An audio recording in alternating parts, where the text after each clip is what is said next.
ಎಂ4 ನ್ಯೂಸ್ಗೆ ಸ್ವಾಗತ. ನಾನು ಸುನಿಲ್ ಹೊಸಕೋಟಿ.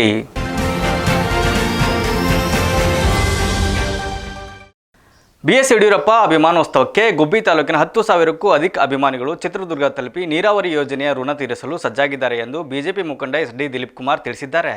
ಗುಬ್ಬಿ ತಾಲೂಕಿಗೆ 7 ಏತ ನೀರಾವರಿ ಯೋಜನೆ ಮಂಜೂರು ಮಾಡಿಸಿ 38 ಕೆರೆಗೆ ಹೇಮಾವತಿ ಹರಿಸಿ 118 ಹಳ್ಳಿಗಳಲ್ಲಿ ಅಂತರ್ಜಲ ಮಟ್ಟ ವೃದ್ಧಿಸಿದ ಮಾಜಿ ಮುಖ್ಯಮಂತ್ರಿ ಬಿಎಸ್ ಯಡಿಯೂರಪ್ಪ ಅವರ 50 ವರ್ಷದ ರಾಜಕೀಯ ಸಾಧನೆ ಸಮಾವೇಶ ಅಭಿಮಾನೋತ್ಸವಕ್ಕೆ ಗುಬ್ಬಿ ತಾಲೂಕಿನ 10,000ಕ್ಕೂ ಅಧಿಕ ಅಭಿಮಾನಿಗಳು ಇದೇ ತಿಂಗಳು 9ರಂದು ಚಿತ್ರದುರ್ಗ ತಲುಪಿ ನೀರಾವರಿ ಯೋಜನೆಯ ಋಣ ತೀರಿಸಲು ಸಜ್ಜಾಗಿದ್ದಾರೆ ಎಂದು ಬಿಜೆಪಿ ಮುಖಂಡ ಎಸ್.ಡಿ. ದಿಲೀಪ್ ಕುಮಾರ್ ತಿಳಿಸಿದ್ದಾರೆ. ನಮ್ಮ ತಾಲೂಕಿಗೆ ನೀರಾವರಿ ಹರಿಕಾರ ಎನಿಸಿದ ಯಡಿಯೂರಪ್ಪ ಅವರ ಸರ್ವರಿಗೂ ಸಮಪಾಲು ಸಮಬಾಳು ತತ್ವದ ಎಂದಿಗೂ ಉತ್ತಮ ಆಳ್ವಿಕೆ ತೋರುತ್ತದೆ. ಇಂತಹ ಗಣ್ಯರ ಸಾಧನೆಗೆ ಎಲ್ಲರೂ ಪಕ್ಷಾತೀತ ಜಾತ್ಯತೀತವಾಗಿ ಸೇರಿ ಸಮಾವೇಶ ಯಶಸ್ವಿಗೆ ಸಹಕರಿಸುವಂತೆ ಮನವಿ ಮಾಡಿದರು. ಅಭಿಮಾನಿಗಳು ಲಕ್ಷಾಂತರ ಸಂಖ್ಯೆಯಲ್ಲಿ ಒಟ್ಟಾಗಿ ಸೇರಿ ಚಿತ್ರದುರ್ಗದಲ್ಲಿ ನಡೆಯುವ ಅಭಿಮಾನೋತ್ಸವ ಯಶಸ್ವಿ ಮಾಡಲು ಕರೆ ನೀಡಿದ್ದಾರೆ. ಈ ಸಂದರ್ಭದಲ್ಲಿ ಗುಬ್ಬಿ ಮಂಡಳ ಉಸ್ತುವಾರಿ ಎಚ್.ಎಂ. ರವೀಶ್, ಬಿಜೆಪಿ ರಾಜ್ಯ ರಾಜಕಾರಣಿ ಸದಸ್ಯ ಸಾಗರನಹಳ್ಳಿ ನಂಜೇಗೌಡ, ಮಾಜಿ ಜಿಲ್ಲಾ ಉಪಾಧ್ಯಕ್ಷ ಎಚ್.ಟಿ. ಭೈರಪ್ಪ, ಜಿಲ್ಲಾ ಕಾರ್ಯದರ್ಶಿ ಬಸವರಾಜ್ ಹಾಗೂ ಮುಂತಾದವರು ಉಪಸ್ಥಿತರಿದ್ದರು.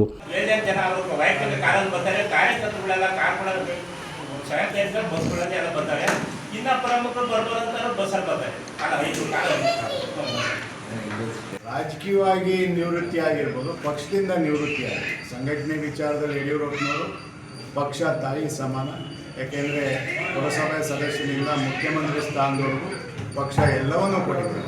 ಹಾಗಾಗಿ ಪಕ್ಷ ಋಣ ತೀರಿಸಬೇಕಾಗುತ್ತೆ. ಪಕ್ಷ ಅವರು ಪಣ ತೊಟ್ಟಿದೆ, ಮುಂದೆ ಪಕ್ಷ ಅಧಿಕಾರಕ್ಕೆ ತರಲೇಬೇಕು ಅನ್ನೋ ನಿಟ್ಟಿನಲ್ಲಿ ಪಣ ತೊಟ್ಟಿದ್ದಾರೆ. ಹಾಗೆ ಪಕ್ಷ ಉಪಯೋಗಿಸ್ಕೊಳ್ತಾರೆ.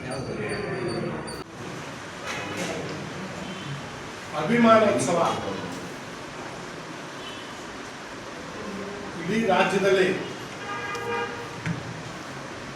ಯಾವೊಬ್ಬ ಮುಖ್ಯಮಂತ್ರಿ ವಿರೋಧ ಪಕ್ಷದಲ್ಲಿದ್ದಂಥ ಸಂದರ್ಭದಲ್ಲಿ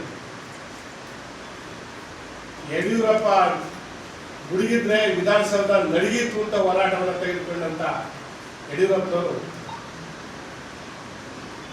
ರೈತರ ಬಡ್ಜೆಟ್ ಅನ್ನು ಮಂಡನೆ ಮಾಡಿದಂತ ಯಾವ ಮುಖ್ಯಮಂತ್ರಿ ಅಂತ ಧ್ಯೇಯವನ್ನು ಇಟ್ಟುಕೊಂಡು ನಮ್ಮ ಹಿರಿಯರು ನೇತಾರರು ಆದಂತಹ ಶ್ರೀ ಬಿ.ಎಸ್. ಯಡಿಯೂರಪ್ಪನವರು ಬಡವರಿಗಾಗಿ ಮತ್ತು ರೈತರಿಗಾಗಿ ಅನೇಕ ಯೋಜನೆಗಳನ್ನು ತಂದಿದ್ದಾರೆ. ಅವರಿಗೆ ನಮ್ಮ ಈ ಒಂದು ಅಭಿಮಾನವನ್ನು ವ್ಯಕ್ತಪಡಿಸುವುದಕ್ಕೋಸ್ಕರ ನಮ್ಮ ಕಾರ್ಯಕರ್ತರುಗಳು ಅನೇಕ ರೈತರುಗಳು. ನ್ಯೂಸ್ ರಿಪೋರ್ಟರ್ ಕೆಂಪರಾಜು, ಎಂ4 ನ್ಯೂಸ್, ಗುಬ್ಬಿ. ಇದಿಷ್ಟು ಇವತ್ತಿನ ಸುದ್ದಿ. ನಿರಂತರ ಸುದ್ದಿಗಾಗಿ ನೋಡ್ತಾ ಇರಿ ಎಂ4 ನ್ಯೂಸ್.